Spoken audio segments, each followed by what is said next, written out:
60% higher. Stockdale, they're about 48% higher on the water and about 30-35% on the wastewater side. Pleasanton, if you take into consideration the base rate blow amount, they're about 50% higher than Floresville on water, and then about 44% higher on wastewater or sewer. And then on the water supply corporations that are adjacent to Floresville, Oak Hills, again, take into consideration the rate, they're about 78% higher as far as the volume of water. And Southern Springs water supply is about very similar to that, about 73% higher. So based on this analysis, obviously your rates are low, lowest in the county. And you know, I think that it's important that y'all conduct a rate study to, you know, at some point to audit your system operation and maintenance cost. So you can have a document to go forward with as far as determining exactly what is it costing to operate and maintain your systems. We had talking with Cindy about this several weeks ago. We were able to find an individual with a company called Community Resource Group. His name is Raul Gonzalez Jr. And his company, or their organization, does a lot of work directly for USDA and the Housing and Urban Development Department. And there's a program there where those departments will fund these kind of studies. And so currently he is in the process of working with Cindy to gather information and hopefully be able to provide you all those rate studies at no cost using this program through these departments. Mr. Heimer, you mentioned that the rates are the lowest in the county. Are you talking water rates? Water and wastewater. Water rates and sewer rates are the lowest in the county. Yes. Based on the base rate that you charge now, as you go up with your higher volumes, there may be some differences to that, but on your base rate, you're lower than any other city in the county. The cost of doing that type of audit to get your rate studies developed, is typically about $50,000 to $20,000. So if you can get this firm, this organization to conduct this for you, it'll be a great savings to you. So they indicated that this program is about to end, so it'll be important to respond very quickly to them and provide them the information they need, because they indicated they're right at the tail end of that funding from these governmental agencies. The other thing related to your rates that will impact you, several years ago we compared several grant applications for the city to the Water Development Board, USDA, and all of their applications, they have a section in those applications where you have to describe what your rates are. And there's some formulas in those applications. If your rates are not high enough to support the maintenance and operation of your system or pay any kind of debt service related to any loans that might be provided, you won't get that grant. So it'll be important to get your rates up to where they need to be so you can properly manage and operate your system. So now another part of that I'll talk about a little later on is a way to help reduce that cost and keep your rates maybe as low as possible is to go forward and do some impact fee analysis to be able to start charging for this new development around the city and be able to charge actually water and wastewater impact fees for connections. Currently, you'll just charge a tap fee, which is really designed only to pay the construction cost of that installation. It is not designed to pay the cost for the upgrades to your wastewater plant or the installation of a new water well or larger ground storage tank required to serve that development. Mr. Heimer, do you have a recommendation of what our rates should be here in Floresville? I don't at this time. I think it's important that we look at, go through this. My recommendation is to go through and do this rate study and do the audits to be able to get your hands around what they should be. I mean, you, as a city, you can raise your rates based on information on surrounding areas. You can make that decision to go forward and do that, I believe. But I would recommend as quickly as possible to complete this audit of your system cost and operation, so you can have the backup information that really shows you what it's costing you to run those systems. So, but I do believe you're allowed to change your rates based on what you feel is appropriate. But again, I'd recommend that at some point getting these rate studies completed and looked at. Mr. Heimer, do Yes. you know if some of the surrounding cities, because some of them recently went up on their rates, I believe? I think Pope is in the process of raising their rates significantly. Do you know if they use a group to do the study? I do not know. We just, we spoke with Cindy about this about 2 weeks ago, and we started looking around trying to see how we could address this request, and we were able to find that this organization that did these studies for cities, and y'all, based on your medium income, you met that requirement, and so they were able to, they indicated they could provide that service and that work for you at no cost. Mr. Mayor, if I might add, I've worked with Mr. Raul Gonzalez Jr. before in connection with 2 Water Supply Corporation clients of mine. He does a good job. He's pretty careful about his numbers. The one thing that he won't have, if I might say this, is he won't have the benefit of any calibration or any modeling. He's just simply going to deal with economic data. And that's the one part of the motion here that I would like Mr. Heimer to kind of address separately. He can come back within a pretty quick time, probably less than a month, and tell you what your costs are and what your rates ought to be.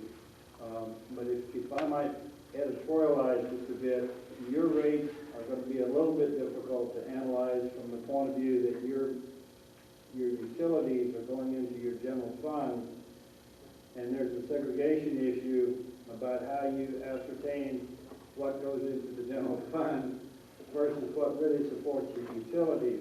And so he's going to have some help from somebody on staff that isolates utility costs versus your general fund. And in talking with at least one of your council members, one of the issues that I have a concern with is that any rate increase that you do impose now or later is that be isolated and be set aside to go into utilities, so that when you need to make your utility improvements, you've got some kind of escrowed account set aside for those utility improvements, and you don't have to come back to your general fund. I hope I made it somewhat clear on that. Did you see this? Actually, that was very clear. As a matter of fact, when I spoke with our attorney and I spoke to Mr. Heimer about a couple weeks ago, I made it very clear that, that these projects that we're looking forward to doing or that we can do in the future are going to take time like anything else. So you're only going to get a certain amount of monies out of these increments. Now, again, these increments that we oppose, if approved, will have to be managed by all of us here, not only with the city manager, our staff, Mr. Heimer, and the person that's going to conduct the study. I didn't feel it appropriate for me to raise the rate, not knowing exactly where we needed to start or where we might need to end. Some point of where to start. Having said that, Mr. Heimer, what type of projects did you see out there that we may need in the future? Well, I guess, there are a bunch of projects. The systems, wastewater and water systems need to be maintained, and there's a lot of areas that need to be upgraded. Some of the facilities have been in service for many, many years. And one of the things that I was going to touch upon a little later on in my discussion here was the city really needs to have a good set of water and wastewater map information. The most current and accurate information that we have to work with is a set of maps that were done in the late 60s, early 70s by Howard Gaddis, which are about 40-something years old. And these maps, there's about 14 maps here that cover the city. And if you use the same layout of the grid from the maps today, there would be 33 maps. And so there are a lot of areas in the city that really weren't covered very well. They're probably covered on the maintenance folks that work for y'all. They have maps that like this. They probably have them pretty well updated with their notes because they've been involved with system maintenance for many years. But it'll be important to, first step in the process of getting a good system plan going is to develop accurate system maps. And this is a requirement of TSAC to have this. And again, you've got some, but they're old, need to be updated. And then after this is done, then you would want to do kind of a, like mentioned earlier by the city attorney, water models, sewer models, to be able to analyze your system and determine where your weak points are in the system, where your upgrades are required. Then base your plan to upgrade facilities based on true information that's based on very accurate engineering information. But you've got to have the accurate base maps to start with, and that's always been a problem here when y'all have gone out and hired folks to do this kind of work. It's always a matter of the best available information, and the information that's available is not very good. So there's a lot of judgment calls that are made when we try to go forward and decide we're going to build a tank here or do something here. There's not a lot of backup for that. So I'll come back to that in a minute, but it's important to have good system maps from which to build models from, do a master plan from, and develop exactly how you would serve those areas and see that currently don't have water or sewer service. All these things all fit together, but it's all based on the maps you have that describe what you've got right now. So anyway, did I answer your question? Yes, sir. And as a matter of fact, now that you touched on that subject, the reasoning behind this is to allocate those funds if there is some influence in increasing any type of sewage or water rate. And I think our attorney said it very clearly that we're segregating that and allocating it only for certain projects and not going into general fund. Yes. What happens with that is you're actually starting a savings that's accruing money and not to be used only until needed, and there will be a percentage that will be allocated for a special project. Sure. If it takes 3 years to save $60,000 because of an increase, then you'll be able to use about 20% of that. And it goes on and on. Every year there's an increase. So not only are you creating monies for projects, but you're creating monies that are being accrued for your city, and it's like a bank account basically. So that's what's very important about these implementations and the forecasts that we're looking at. Yes. Going down to the 75% rule, not 85% rule. I kind of 85 for water, 75 for sewer. Well, anyway, I described kind of how that relates to our wastewater treatment plants. Whenever our plant is permitted up to 900,000 gallons a day, whenever we reach 75% of that flow, that's based on the monitoring reports that are sent up to TSEC by your staff each month. Whenever we have 3 consecutive months of being at that level or above it, then you will receive a letter from TCEQ saying you've got to start planning and design for your next expansion. Currently, on the paragraph below, according to Joe Jimenez, your wastewater manager, in recent months, the flows have been in the 640 to 672,000 gallon per day range. So 675 is that number. So you're getting real close to that. And of course, the last year it's been real dry, so there has been very little infiltration coming into your plant. And you also are experiencing a lot of growth right now. So I would expect that you will receive that. You will get that notice fairly quickly. Of course, your plant personnel can tell you when that's going to happen because they're going to send reports up to TSEC that tells you that. So that'll be coming up, I would say, pretty quickly within the next year. And then what happens after that is when your discharges come up to 90% of your permitted capacity, which is 810,000 gallons per day, then you're required by TSEC to move forward and get your final construction approvals and start construction. So we still have some time there before we reach that point, but it's hard to say with all the development that's occurring right now, particularly if you have hotels and apartment sites going in, you're going to see a substantial increase in referrals coming in your plant because of that. So you could very well hit that threshold pretty quickly also. So you probably will get the notice from TSEC here within the next year, and then you'll probably, based on this past growth projections, you'll probably within a year or two after that, you'll probably be at that point where you've got to start construction of your final expansion or phase 2 of your plant expansion. Currently, we're just finishing up the headworks and the influent lift station and the return activated sludge pump stations that are sized for this next growth.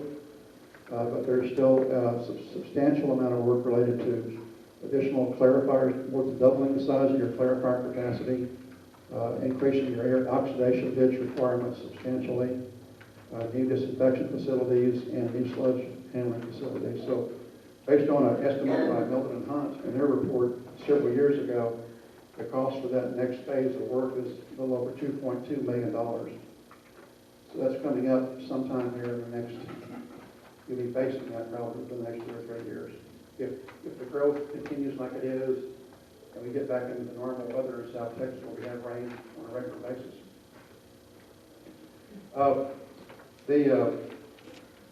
I guess the other items that the projects, there was a request of ID projects that need to be repaired or improved within the fiscal year. And, I kind of identified, 3 or 4 projects that I know are out there, and I've kind of listed them here.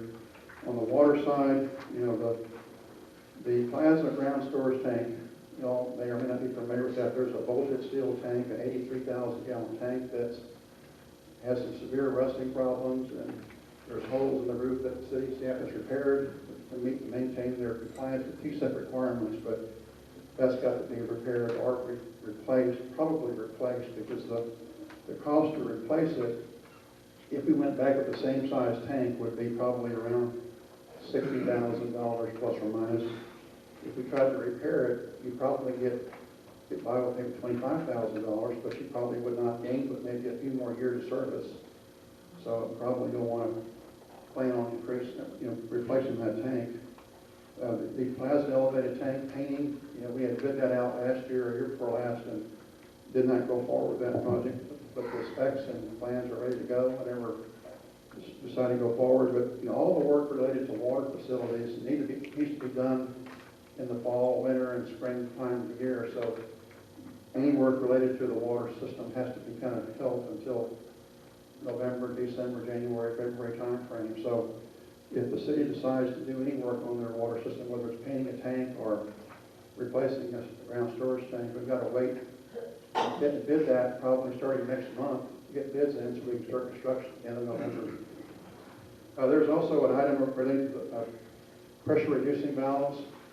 When the new elevated tank was built a few years ago by the school, the pressure elevation, the pressure in that western, I guess the eastern part of the city, east of 181, it was increased to be able to meet the minimum pressure requirements up there.